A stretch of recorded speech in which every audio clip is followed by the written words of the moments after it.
Charles Haanel, The Master Key System. Part 1. Coordination of Individual and Universal Mind. Introduction to Part 1. It is my privilege to enclose here with Week 1 of the Master Key System. Would you bring into your life more power? Get the power consciousness. More health. Get the health consciousness. More happiness. Get the happiness consciousness. Live the spirit of these things until they become yours by right. It will then become impossible to keep them from you. The things of the world are fluid to a power within man by which he rules them. You need not acquire this power. You already have it. But you want to understand it, you want to use it, you want to control it, you want to impregnate yourself with it, so that you can go forward and carry the world before you. Day by day, as you go on, as you gain momentum, as your inspiration deepens, as your plans crystallize, as you gain understanding, you will come to realize that this world is no dead pile of stones and timber, but that it is a living thing. It is made up of the beating hearts of humanity. It is a thing of life and beauty. It is evident that it requires understanding to work with material of this description.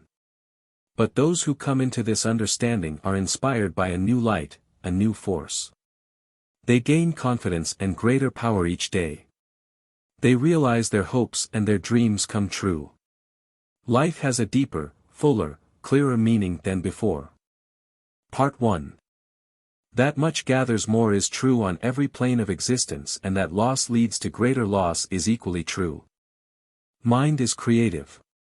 Conditions, environment, and all experiences in life are the result of our habitual, or predominant, mental attitude. The attitude of mind necessarily depends upon what we think. Therefore, the secret of all power, all achievement, and all possession depends upon our method of thinking. This is true because we must be before we can do, and we can do only to the extent which we are, and what we are depends upon what we think. We cannot express powers that we do not possess. The only way by which we may secure possession of power is to become conscious of power. We can never become conscious of power until we learn that all power is from within. There is a world within, a world of thought and feeling and power, of light and life and beauty, and, although invisible, its forces are mighty. The world within is governed by mind. When we discover this world we shall find the solution for every problem, the cause for every effect. Since the world within is subject to our control, all laws of power and possession are also within our control. The world without is a reflection of the world within. What appears without is what has been found within. In the world within may be found infinite wisdom, infinite power, infinite supply of all that is necessary, waiting for unfoldment, development, and expression. If we recognize these potentialities in the world within, they will take form in the world without. Harmony in the world within will be reflected in the world without by harmonious conditions, agreeable surroundings, the best of everything. It is the foundation of health and a necessary essential to all greatness, all power, all attainment, all achievement, and all success. Harmony in the world within means the ability to control our thoughts and to determine for ourselves how any experience is to affect us. Harmony in the world within results in optimism and affluence. Affluence within results in affluence without. The world without reflects the circumstances and the conditions of the consciousness within. If we find wisdom in the world within, we shall have the understanding to discern the marvelous possibilities that are latent in this world within, and we shall be given the power to make these possibilities manifest in the world without. As we become conscious of the wisdom in the world within, we mentally take possession of this wisdom, and by taking mental possession we come into actual possession of the power and wisdom necessary to bring into manifestation the essentials necessary for our most complete and harmonious development. The world within is the practical world in which the men and women of power generate the courage, hope, enthusiasm, confidence, trust, and faith by which they are given the fine intelligence to see the vision and the practical skill to make the vision real. Life is an unfoldment, not an accretion. What comes to us in the world without is what we already possess in the world within. All possession is based on consciousness. All gain is the result of an accumulative consciousness. All loss is the result of a scattering consciousness. Mental efficiency is contingent upon harmony. Discord means confusion. Therefore, he who would acquire power must be in harmony with natural law. We are related to the world without by the objective mind.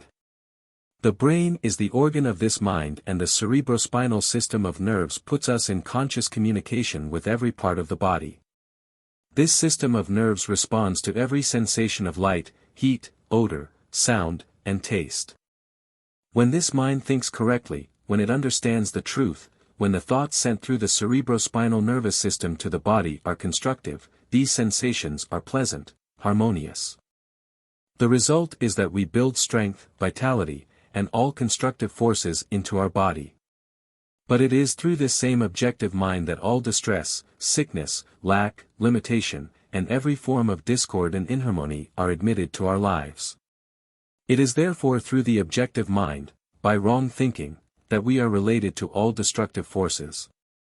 We are related to the world within by the subconscious mind. The solar plexus is the organ of this mind.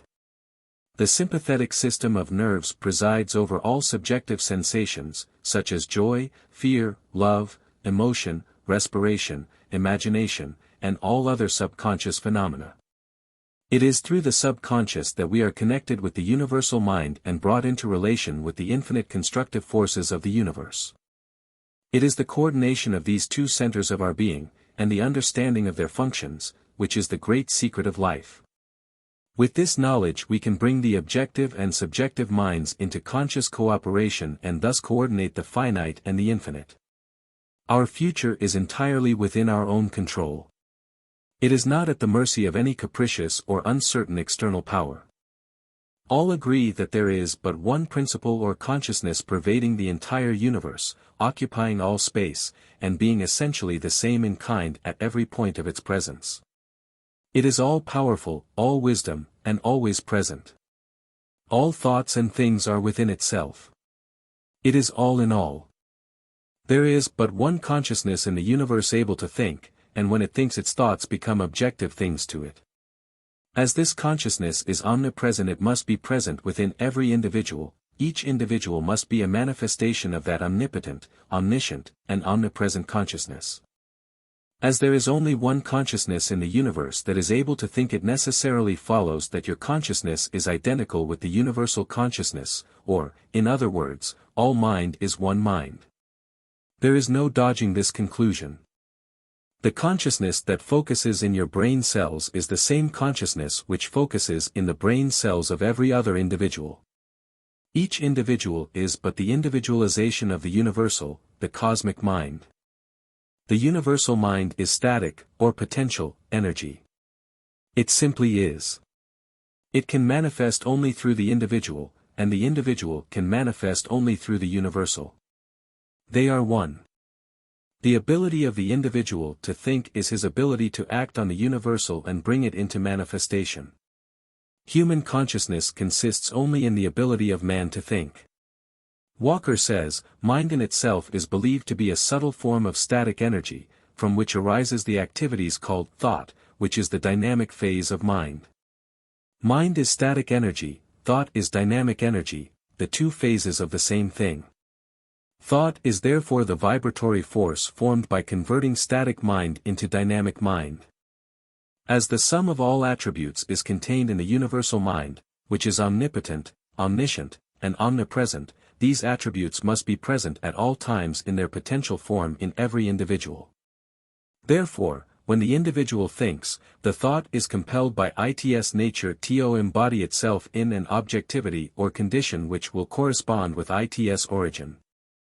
Every thought therefore is a cause and every condition an effect. For this reason it is absolutely essential that you control your thoughts so as to bring forth only desirable conditions. All power is from within, and is absolutely under your control. It comes through exact knowledge and by the voluntary exercises of exact principles. It should be plain that when you acquire a thorough understanding of this law, and are able to control your thought processes, you can apply it to any condition. In other words, you will have come into conscious cooperation with omnipotent law, which is the fundamental basis of all things. The universal mind is the life principle of every atom which is in existence. Every atom is continually striving to manifest more life, all are intelligent, and all are seeking to carry out the purpose for which they were created. A majority of mankind lives in the world without, few have found the world within, and yet it is the world within that makes the world without. It is therefore creative, and everything which you find in your world without has been created by you in the world within. This system will bring you into a realization of power which will be yours when you understand this relation between the world without and the world within. The world within is the cause, the world without the effect. To change the effect, you must change the cause. You will at once see that this is a radically new and different idea. Most men try to change effects by working with effects. They fail to see that this is simply changing one form of distress for another. To remove discord, we must remove the cause, and this cause can be found only in the world within. All growth is from within. This is evident in all nature. Every plant, every animal, every human is a living testimony to this great law, and the error of the ages is in looking for strength or power from without. The world within is the universal fountain of supply, and the world without is the outlet to the stream. Our ability to receive depends upon our recognition of this universal fountain, this infinite energy of which each individual is an outlet, and so is one with every other individual. Recognition is a mental process. Mental action is therefore the interaction of the individual upon the universal mind, and as the universal mind is the intelligence which pervades all space and animates all living things, this mental action and reaction is the law of causation. But the principle of causation does not obtain in the individual but in the universal mind. It is not an objective faculty but a subjective process, and the results are seen in an infinite variety of conditions and experiences. In order to express life there must be mind, nothing can exist without mind. Everything which exists is some manifestation of this one basic substance from which and by which all things have been created and are continually being recreated.